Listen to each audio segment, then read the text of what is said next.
In this episode of Police Interviews, an officer pursues a suicidal man with a shotgun, and we explore social media safety. Police Interviews, the podcast that examines all areas of law enforcement, including recounting officers' experiences, career advice for future officers, and street survival for civilians, practical advice for staying safe in a dangerous world.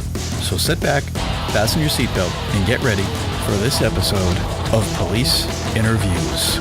It was literally a dark and stormy night in a rural area covered by 5 police officers and 1 supervisor. My shift started at about 4 p.m. and ended at midnight. It was 10:30 and I was done with it the whole night. It was raining, and it's funny how the rain kind of saps your energy, and I had been wet since almost 7 o'clock when I was directing traffic for about an hour at a car accident. So I was soaked and kind of not in a very good mood, but I was always conscientious and would check in my patrol area when I wasn't engaged in some other form of police work, whether that be an assault, a burglary, or suspicious people. One of the more dangerous calls a police officer investigates is that of a suspicious person. It may not seem that way, but this is one call where you really don't know what you're getting yourself into. Now, most of the time, a suspicious person or event is relatively innocuous. Someone saw something, decided to call the police, and then it turned out to be a nothing. Someone walking their dog that might be in front of their house. They might not have seen that they were walking a dog. Someone might be on a cell phone in front of your house, and they were there because they had a good signal there, not necessarily checking your house out. So the chances are also that the delay between this happening and when the event gets reported is a little bit. So the event somewhat will percolate or simmer. And sometimes that makes it a little worse. I tell people that if you feel you see something that needs to be reported, do it as quickly as possible and do it as early on as possible so that the police have the chance to get there and deal with that situation. And I know sometimes people think, well, am I bothering the police? Are they going to think I'm silly? And I get that, but it'd be better to call. So I get assigned via the police radio to investigate a suspicious person. Headquarters to 5. 5's on. Check on a suspicious car near the boat ramp on McKinnon Road. The caller said that it has been parked there for about an hour and has been idling for quite some time. 5, Roger. So I head that way. It took me about 10 minutes to get there, and as I drove, I thought it was strange for a person to be parked at a boat launch during the rain, during the storm, because the visibility was horrible. There really wasn't anything to see there. For whatever reason, one of the things that I always remembered and stuck out in my mind from the academy during our death notification training, which also included suicide attempts, was that suicidal people frequently go to the water to kill themselves. For whatever reason this is, they do. Maybe it's peaceful, or I don't know. But my thought turned out to be quite fortuitous. 5 to headquarters. I'll be out with this state plate 275550. 1 person in the vehicle that I can see. 5, that reg comes back expired out of this town on a red 4-door Chevy. 5, Roger. Looks like just 1 person in the vehicle. Nothing seems terribly out of the ordinary, but something wasn't right, and I was about to get wet again. I parked behind the Chevy a little off to the left, and I shined my spotlight into the vehicle. The person inside didn't look left or right, but he put his foot on his brakes, and I thought, now he's going to run or something's going to happen. I get out of my vehicle because he didn't move yet and slowly approach the driver's door. The driver's left hand was on the steering wheel, and I can't see his right hand. I put my hand on my gun and unsnap the holster. And then it happens. I see a shotgun between his legs, pointed at the base of his chin. His right arm, or right hand, was most likely between his legs down by the trigger mechanism of the shotgun. Out of nowhere, with lightning speed, he then grabs up for the shifter on the car, and he speeds off right into the road. Now we have a pursuit. I run back to my car and slam it into drive. 5 to headquarters. My lights and siren are on now. Headquarters is on. I'm in pursuit. He had a shotgun pointed at his head under his chin.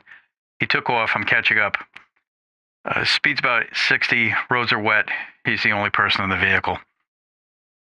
Roger, 5. As I pursued him, I thought, how's this thing going to end? And all I could think was that, did I interrupt him from killing himself? And did I maybe sort of save his life? I don't know. So we continued pursuing. Another car was heading my way, so I had another car with me. And we stayed behind the car for probably about 10 or 15 minutes. And as we're doing this, we're calling it out to dispatch and we're telling him what's going on. And he slows down in front of this area, which was a lower income area in the town. And it was an area where they had a shelter for people. And what happened was he went into the back of the shelter. And what he did was he got out of the car with a shotgun in his hand, and we pulled in right behind him. And people are seeing this because when he went in, there was a lot of commotion. There was a lot of, skidding around, and it was a gravel driveway. So I get out of my car. He's holding the shotgun, not pointing it at me at this point in time, or my colleague at this point in time. But for whatever reason, it's 10:30, 11 o'clock at night now. It's probably closer to 11. Everyone's awake in this shelter, and there are probably 15 people in there, and they're yelling, "Shoot him, shoot him, shoot him." Now, I don't know if they were talking about shooting us or us shooting the bad guy, but I thought I heard a click. When you're in stressful situations, what happens sometimes is, for whatever reason, your body or your mind can hear things and it can sense things that it maybe wouldn't ordinarily have done. Was that click him pulling the trigger? Maybe, maybe not. There was a lot of, I guess you could say, ambient noise there, and there were a lot of things going on. But he comes out, he starts to pull it around, and I was just close enough to him where I went in, I tackled him, grabbed it, pushed the gun into his chest, pulled his hands down, and we got his hands behind his back, and rather quickly we had him under arrest. But this was something that started as a suspicious person, and now it turned out a person who was suicidal. Now, we arrested him, but we also sent him to the hospital because clearly he needed some sort of counseling, and the person did get that counseling, I think, from what I understand. And I ran into him months later, and I didn't really want to talk too much about it with him because I didn't know if it was a sensitive issue. But he said that he was thinking about killing himself that night, and he kind of got to the other side of it, at least for the time being. When I interviewed the officer for this story, and I retold the story as if it were me in the first person, he told me that it never kind of left him. It always left a lasting impression on him as to how people act under stress and how best, as an officer, to be able to respond to that. And I think when we look at it, he did the right thing. With what little he had, he did the best he could. I would encourage anybody, if you know someone that might be suicidal or might be talking about that or might have those kind of feelings or has a prior attempt, to try to get them some help. If you think that they are a danger to themselves or others, you can call the police, and in most states, they can hold that person and get that person to an emergency room so that they can get some treatment for the crisis that they're in. There are a lot of great resources on the internet that you can use to help support people or get some information. NAMI.org, NAMI.org is one of those resources, and a good place to start that's recognized throughout the country, help people who are suicidal and dealing with that as a family member, dealing with that also as a friend. In our last segment, we spoke of a law enforcement officer who interrupted a suicidal person from harming themselves. One of the questions I asked in that scenario was, why didn't the man shoot himself? Well, we may never know, but you can't take a chance. If you think someone's going to hurt themselves, you have to assume that they're going to. Make the call to the police, to the appropriate person, and get the person to some help. Now in our Street Survival for Civilians segment, we're going to talk about social media. We all know that social media is a great resource and it can be fun, but we see a lot where people are posting inappropriate messages and even sometimes inappropriate photographs of themselves or other people. By no means am I condemning any group of people for what they do on social media, but there are things that just truly are inappropriate. As we see, most of the people that are 20-somethings and younger, they tend to kind of stick with Snapchat and Instagram, and the older people are more the Twitter and Facebook connoisseurs. If you don't have a social media account, and I suggest you get one just to know what's out there, but also if you have children, they can probably give you a education in how to set one up and how to get one going. And if you do have children and you know what they're being exposed to, it can just make you aware of what's going on in the world, in that world, I should say.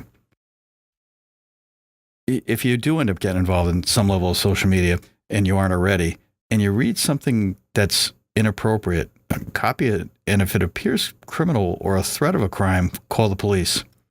some of our most recent mass shootings, the perpetrators have put messages on social media that telegraphed possible violence that turned into real violence. Report it.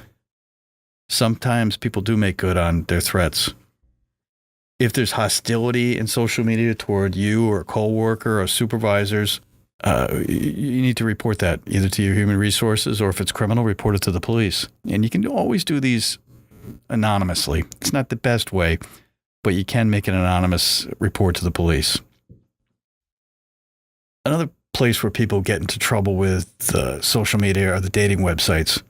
For some people, they're great, but realize that there are trolls and scammers out there that are willing to use a person's desire for companionship for their own gain and willing to take advantage of that of people.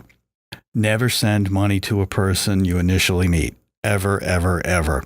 Don't believe the pictures that are online. They may not be of that person, and they could be a criminal looking for money from you. Whether that be to get to where you are, if they're coming from another country or something like that, be highly suspicious of that.